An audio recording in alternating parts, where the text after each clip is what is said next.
Je lis du livre de Daniel, chapitre 2, au verset 44, ce qui suit. Dans le temps de ces rois, le Dieu des cieux suscitera un royaume qui ne sera jamais détruit et qui ne passera point sous la domination de notre peuple. Il brisera et anéantira tous ces royaumes-là, et lui-même subsistera éternellement. Prions. Notre Seigneur et notre Dieu, alors que nous venons de lire ce verset, nous te remercions pour la Bible, car tu nous révèles ce qui se passera prochainement. Merci pour la parole. Merci pour la révélation. Que ton esprit nous aide dans la compréhension de ce que nous lisons, nous t'en prions, au nom de Jésus et pour ta gloire éternelle. Amen. Je vais faire un petit récapitulatif avec toi. D'abord, il y avait Nebuchadnezzar, la tête en or. Après lui, un autre royaume, les bras, la poitrine en argent, le ventre et les cuisses en bronze ou en airain, les jambes en fer et les pieds de la statue en partie d'argile et de fer. C'est ce que vit le roi.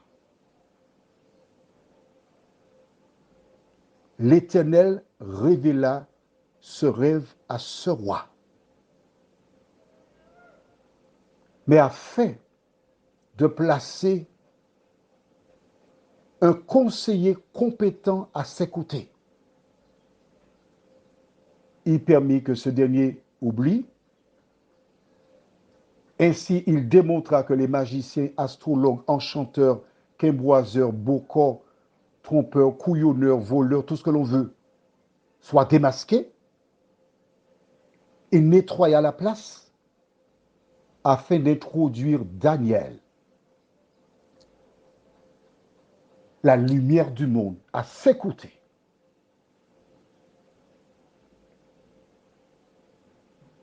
Daniel explique maintenant ce qui se passera dans le temps de ces rois. En tenant compte du rêve de Nebuchadnezzar, nous savons que toutes les civilisations qui étaient représentées par les différents éléments de la statue sont tous déjà passés. Dans les années 70-80, oh, j'aimais regarder ce film-là, Quo Vadis, voir ces empereurs romains, Néron, Caligula. J'aimais voir ces films parce que c'était beau. L'histoire de Rome. Ils avaient une loi de fer, des soldats de fer. Et ils étaient forts, invincibles selon eux. Mais c'est le dernier grand empire qui s'écroula. Et les nations européennes, filment d'alliances, des alliances, en se mariant les uns avec les autres. Mais la Bible déclare qu'ils ne seront point unis. Nous avons la démonstration.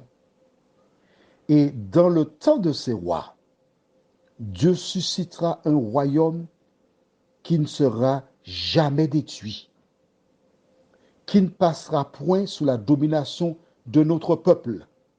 Il brisera et anéantira tous ces royaumes-là et lui-même subsistera éternellement. C'est à ce moment que nous pouvons faire la différence entre un avant et après. J'ai entendu M. Emmanuel Macron dire qu'il y aura eu un avant coronavirus et un après coronavirus, indiquant par cela qu'il y aura une nouvelle stratégie qui sera mise en place. Ces hommes ont préparé un projet. Mais le projet de l'Éternel se réalisera certainement. Prions. Notre Seigneur et notre Dieu, combien nous te sommes reconnaissants pour le privilège de te connaître.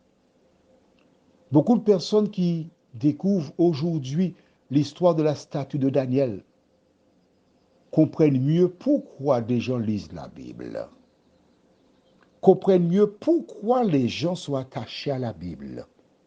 Parce que véritablement, la Bible n'a rien à voir avec Nostradamus. La Bible, c'est la parole du Dieu vivant. Merci pour ta parole, Seigneur. Aide-nous à comprendre que nous sommes dans la période où cela se réalisera. Aide-nous à nous préparer, à être prêts, à rester prêts, nous t'en prions. Au nom de Jésus pour ta gloire éternelle. Amen. Je te souhaite une bonne nuit.